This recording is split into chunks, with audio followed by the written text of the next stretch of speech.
எங்களின் சட்ட திட்டங்களின்படி பாரம்பரிய விதிகளின்படியும் எங்களுக்கு மிகப்பெரிய அநியாயம் நேர்ந்திருக்கிறது. எனவே குற்றவாளியை எங்களிடம் ஒப்படையுங்கள். ரத்தத்திற்கு பதில் ரத்தம், கண்ணுக்கு பதில் கண். நான் இளவரசர் சலீமிற்கு மரண தண்டனை விதிக்க இருக்கிறேன். போதும். உங்களுக்கு எவ்வளவு தைரியம் இருந்தால் என் மகளை பற்றி இப்படி பேசுவீர்கள்? உங்களுக்கு நன்றாகவே தெரியும். இப்போது நீங்கள் யாரை பற்றி பேசினீர்களோ அவர் முகலாய சாம்ராஜ்யத்தின் இளவரசர். தாங்களும் ஒன்றை நினைவில் கொள்ளுங்கள். நாங்கள் எப்பொழுதும் உங்களுடனே இருக்கிறோம். நீங்கள் தானே வாக்களித்தீர்கள். எங்களுடைய இந்த தேசம், எங்களுடைய குடும்பம், எங்களுடைய ஆட்சி, எங்களுடைய சட்ட திட்டங்களின்படிதான் நடக்கும் என்று வாக்களித்தீர்களே. நாங்களும் உங்கள் வாக்கிற்கு கட்டுப்பட்டு இருக்கிறோம். அனைத்து விஷயங்களிலும் ஒத்துழைத்து இருக்கிறோம். நீங்கள் அந்த ஷஹன்ஷா தானா? வெறும் 8 வயதே ஆன இளவரசரை ஏழை பெண்ணின் வீட்டிற்கு சேவைக்கு அனுப்பினீர்களே, தண்டனை என்ற பெயரில். ஒட்டுமொத்த சாம்ராஜ்யமும் தங்கள் நியாயத்தை கொண்டாடியதே. அப்பொழுது உறவை பார்க்காமல் நியாயத்தை வழங்கினீர்கள். ஆனால் இன்றோ ஏன் எதிர்மாறாக நடக்கிறீர்கள்? நான் எனது மருமகனை எனது ராஜ்யத்தின் அரசனாக்கி காண ஆசைப்பட்டேன். இப்போது எனது மகளின் நிலை என்னவோ? எங்கள் சமுதாயத்தில் இப்படிப்பட்ட பெண்ணை எவரும் மணக்க மாட்டார்கள். அவளை ஒதுக்கி வைத்து விடுவார்கள். நான் உங்களிடம் நியாயம் கேட்கிறேன். நான் என்றுமே தங்களுடைய நீதி நேர்மையையும் சட்ட திட்டங்களையும் மீறியதில்லை. இப்போது நான் கேட்பது எங்களுக்கான நீதியை வழங்குங்கள். இப்போது முடிவெடுப்பது தங்கள் கையில் உள்ளது. எங்கள் மக்களுக்கு தாங்கள் அநியாயம் செய்துவிட்டு செல்லவிருக்கிறீர்களா, அல்லது ஷஹன்ஷா என்ற முறையில் நியாயம் வழங்கப் போகிறீர்களா? நான் உங்களுக்கு வாக்களிக்கின்றேன் ராஜா காம்பார். உங்களுக்கு நிச்சயம் நியாயம் கிடைக்கும்.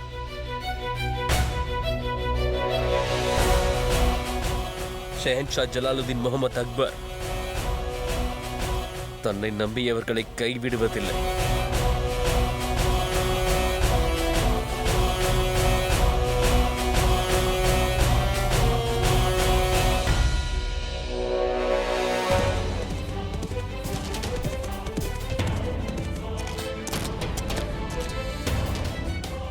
தாங்கள் நதி பக்கம் சென்று விடுங்கள். நான் அவர்களை திசை திருப்புகிறேன். பிறகு உங்களை சந்திக்கிறேன். இல்லை ஃபரான், உன்னை தனியாக விட்டுவிட்டு நான் செல்ல மாட்டேன். என்னை தனியாக விட்டு செல்லுங்கள் என்று கூறவில்லை இளவரசே. அவர்களை திசை திருப்ப விரும்புகிறேன். தாங்கள் நதி பக்கமாக சென்று விடுங்கள். நான் காட்டு வழியாக வந்து உங்களை சந்திக்கிறேன். செல்லுங்கள் இளவரசே. நம் நட்பின் மீது ஆணையாக கூறுகிறேன்.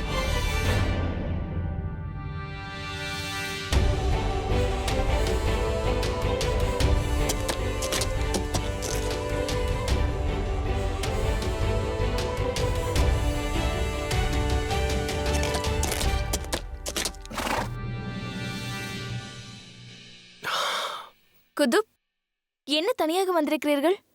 பீலாவும் ஃபரானும் எங்கே?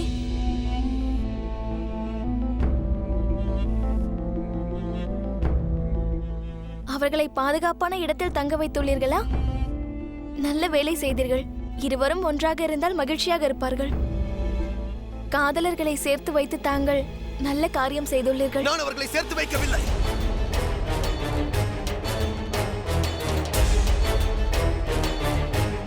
எந்த விஷயத்திற்காக நான் இங்கு வந்தேனோ அதை என்னால் செய்து முடிக்க முடியவில்லை. அப்படி என்றால் நாங்கள் இருவரும் அங்கு சென்றோம். ஆனால் பேலாவை அழைத்து வர முடியவில்லை.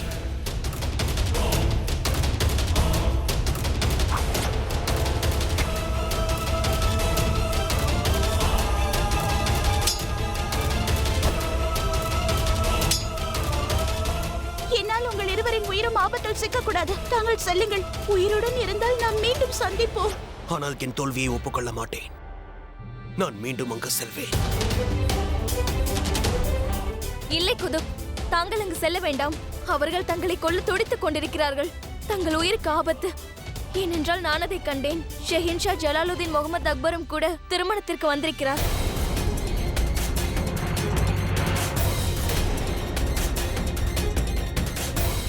அநேகமாக தாங்களும் ஃபரானும் பீலாவை கடத்திச் சென்றதை கண்டிருப்பார். தாங்கள் இருவரும் ஒரு சாதாரண சிப்பாய். உங்கள் இருவரையும் அவர் விட மாட்டார்.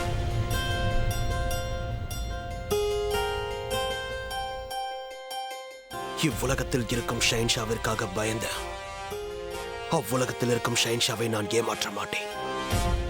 அது என்றுமே நடக்காது. கண்டிப்பாக நான் அங்கு செல்வேன். எது நடந்தாலும் சரி. குதுப், குதுப்,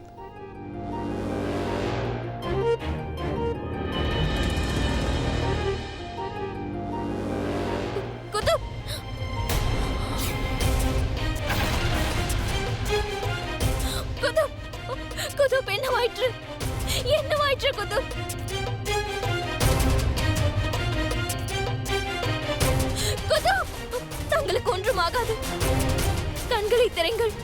குது குது குது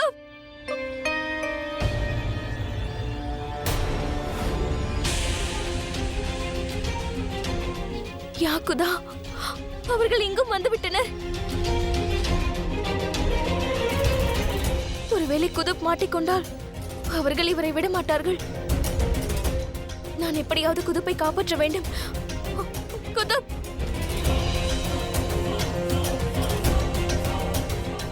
வாருங்கள், சீக்கிரம்.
ஷகன்ஷா, அவர் கேட்பதை நம்மால் செய்ய முடியாது. கோரிக்கையையும் ஏற்றுக்கொள்ள முடியாது. அவர் நம்முடைய சலீமின் உயிரை கேட்கிறார், இளவரசரின் உயிரை. அவர்களின் மீது தாக்குதல் நடத்திதான் அவர்களை கட்டுப்பாட்டிற்குள் கொண்டு வர வேண்டும். இல்லை ராஜா பகவான் தாஸ் அவர்களே, இது மிகவும் முக்கியமான பிரச்சனையாகும். நாம் தாக்குதல் நடத்தக்கூடாது. ஷேக்கு பாபாவின் தவறால் அவர்கள் வாழ்க்கையை திசை மாறிவிட்டது. ஆனால் நான் அவர்களுக்கு அவர்கள் விருப்பம் போல் வாழலாம் என்று உரிமை அளித்திருக்கிறேன். ஆனால் ஷேக்கு பாபா செய்த ஒரு தவறினால் அவர்களது வருங்கால மருமகன் இறந்து போயிருக்கிறார். அதனால் எந்த ஒரு முடிவும் எடுப்பதற்கு முன்பு நான் ஷேக்கு பாபாவிடம் ஒரு முறை பேச வேண்டும். தங்களிடம் வேண்டி கேட்டுக்கொள்கிறேன், இந்த விஷயத்தை பற்றி யாரிடமும் எதுவும் கூற வேண்டாம். ஷேன்ஷா, வணக்கம். வணக்கம் அண்ணா. தாங்கள் விரைவாக வந்து கொடுத்த வாக்கை காப்பாற்றி விட்டீர்கள். அங்க விழாவெல்லாம் எவ்வாறு இருந்தது? அனைத்தும் நன்றாக நடந்தது ஜோதா பேகம். தாங்களும் வந்திருந்தால் இன்னும் நன்றாக இருந்திருக்கும். நான் உங்களை பிறகு சந்திக்கிறேன். கட்டளை இடுங்கள் ஷகன்ஷா, நான் சென்று வருகிறேன். வாருங்கள் ஜோதா பேகம்.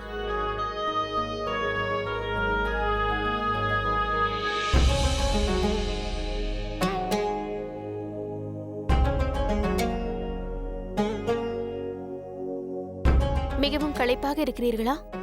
உங்களுக்கு சர்பத் எதுவும் எடுத்து வரட்டுமா? இல்லை, இப்போது வேண்டாம். அது சரி. மான்சிங்கின் முடிசூட்டு விழா நன்றாக முடிந்து விட்டது. அதோடு ராஜா கம்பார் மகளின் திருமணமும் முடிந்து விட்டது. இனி நாம் சலீம் விஷயத்தை பற்றி யோசிப்போம். அவன் திருமணத்தை பற்றி உங்களுக்கு தெரியுமா? இன்று நான் என் அண்ணியோடு பேசிக் கொண்டிருக்கும் போது அவர் மனதில் உள்ளதையும் நான் தெரிந்து கொண்டேன். எனக்கு என்ன தோன்றுகிறது என்றால் அவர்கள் மான்பாய் சலீமின் திருமணத்தை ஏற்றுக்கொள்வார்கள். அவ்வாறு நடந்தால் நாம் முடிந்தவரை விரைவாக நாம் இந்த விவாகத்தை முடித்துவிட வேண்டும்.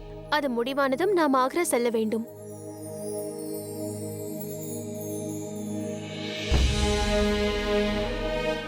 எனக்கு முழு நம்பிக்கை உள்ளது. சலீமிற்கும் மகிழ்ச்சியாக இருக்கும். அவனுக்கு மாண்பையை பிடித்திருக்கிறது அல்லவா? ஏற்கனவே அவன் நம்மை பிரிந்து இருந்து விட்டான். தாய் தந்தையின் பாசத்தை விட்டு பிரிந்திருந்தான். அவன் சிறு வயதிலேயே யுத்த களத்திற்கு சென்று விட்டான். அதோடு உங்களுக்கும் அவனுக்கும் இடையில் மிகப்பெரிய இடைவெளி ஏற்பட்டு விட்டது. அதனால் இதுதான் சரியான நேரம். நாம் சலீமிற்காக ஏதாவது செய்ய வேண்டும். நாம் செய்ய போகும் இந்த விஷயத்தால் அவன் மிகவும் சந்தோஷப்படுவான். அவனுக்கு பிடித்ததாகவே நடக்கின்றது. என்ன கூறுகிறீர்கள் ஷெஹின்ஷா? அவன் இதை கேட்டால் மிகவும் சந்தோஷப்படுவான் அல்லவா? ஷேகு பாபா எங்கே இருக்கிறார்? என்னவாயிற்று ஷெஹின்ஷா? ஏன் இவ்வளவு கோபம்? சலீம் என்ன செய்து விட்டான்? இல்லை, ஒன்றுமில்லை. நான் அவனோடு சற்று பேச வேண்டும். நான் அவனிடம் ஒன்றை கேட்க விரும்புகிறேன். நமது இந்த முடிவில் அவனுக்கு சம்மதம் தானா என்று கேட்க வேண்டும். எனக்கு கோபம் எல்லாம் எதுவும் இல்லை. கடவுளுக்கு மிக்க நன்றி. நான் பயந்தே போய்விட்டேன். நீங்கள் மறுபடியும் கோபத்தில் சலீமிற்கு ஏதாவது தண்டனை கொடுத்து விடுவீர்களோ என்று பயந்தேன். இல்லை, நான் எதற்காக தண்டிக்கப் போகிறேன்?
குதாவிற்கு தான் நன்றி. தங்களுக்கு ஒன்றும் ஆகவில்லை. நேற்றிரவு நான் பயந்து விட்டேன். காயமடைந்ததால் தாங்கள் மயங்கி விட்டீர்கள்.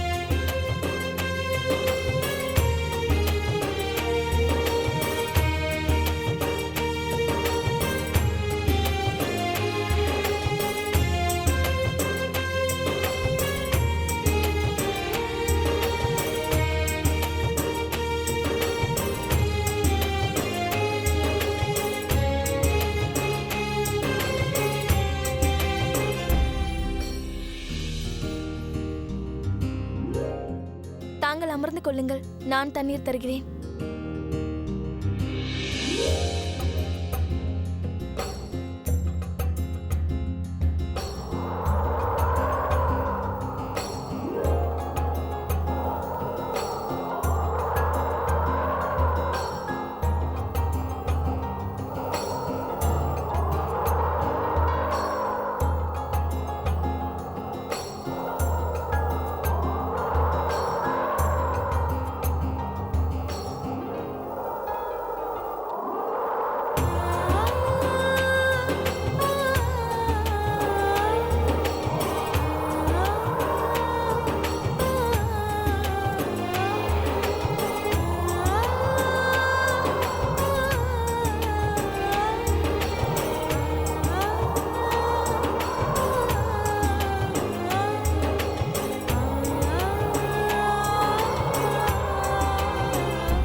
தாங்கள் புறப்பட தயாராகுங்கள். ஷெஹின்ஷாவும் அவரது படையும் தங்களை தேடிக் கொண்டிருப்பார். நான் ஒரு வீரன் யாருக்காகவும் பயப்பட மாட்டேன்.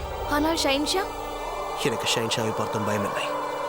காதலர்களை சேர்த்து வைப்பதற்காக இந்துஸ்தானின் பாஷாவிடம் கூட போர் புரிய தயாராக உள்ளேன். அதோடு ஃபரான் மனதுடைந்து போக நான் விடமாட்டேன். பேலாவின் நம்பிக்கையையும் காப்பாற்றுவேன். காதலிப்பவர்களை சேர்த்து வைப்பதற்காக நான் யாரையும் எதிர்க்க தயாராக இருக்கிறேன். தங்களுக்கு ஷெஹின்ஷாவை பார்த்தும் பயம் இல்லையா? தவறு செய்பவன் தான் பயப்பட வேண்டும். எனக்கு எந்த பயமும் இல்லை. காதலிக்கும் இருவரை சேர்த்து வைப்பது அந்த அல்லாவிற்கே அது மகிழ்ச்சியை கொடுக்கும்.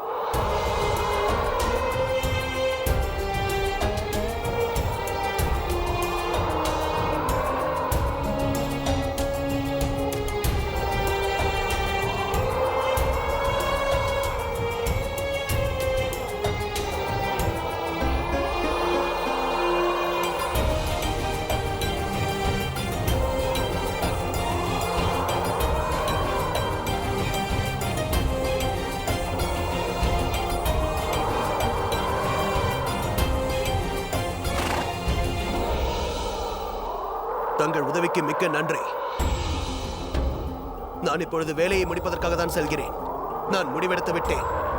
பேலா ஃபரான் அவர்களுடைய காதலை நான் நிச்சயம் சேர்த்து வைப்பேன்.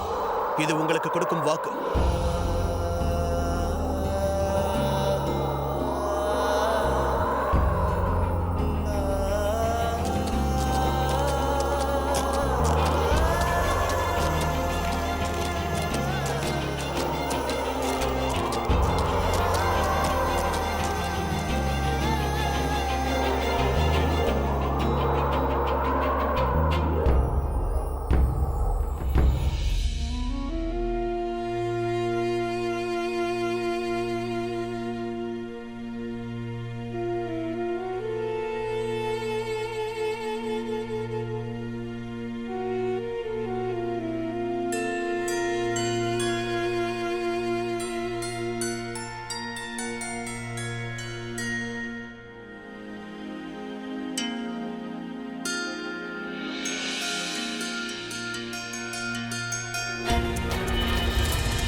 ஆதாப் ஷெஹின்ஷா.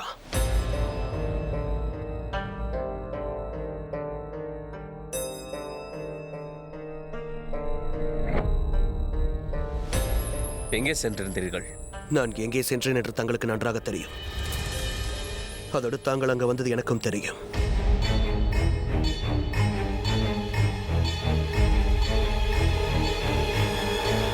நீங்கள் எனக்கு என்ன தண்டனை வேண்டுமானாலும் கொடுங்கள்.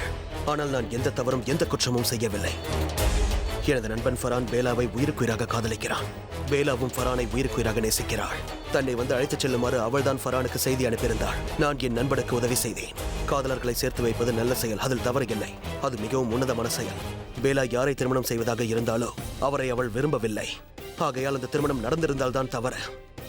அதனால் தான் ஃபரான் மறுத்தும் கூட நான் அவனை அங்கு அழைத்துச் சென்றிருந்தேன். திருமணத்தை தடுத்து நிறுத்தினேன். நான் தங்களுக்கு எந்த விளக்கமும் அளிக்கவில்லை. நான் உண்மையை தான் கூறுகிறேன். இது தங்களுக்கு தவறாகவோ குற்றமாகவோ தெரிந்திருந்தால் எனக்கு என்ன தண்டனை கொடுக்க நினைத்தாலும் தாருங்கள். ஆனால் பேலாவிற்கும் ராஜகுமாரனுக்கும் திருமணம் நடக்க நான் விடமாட்டேன்.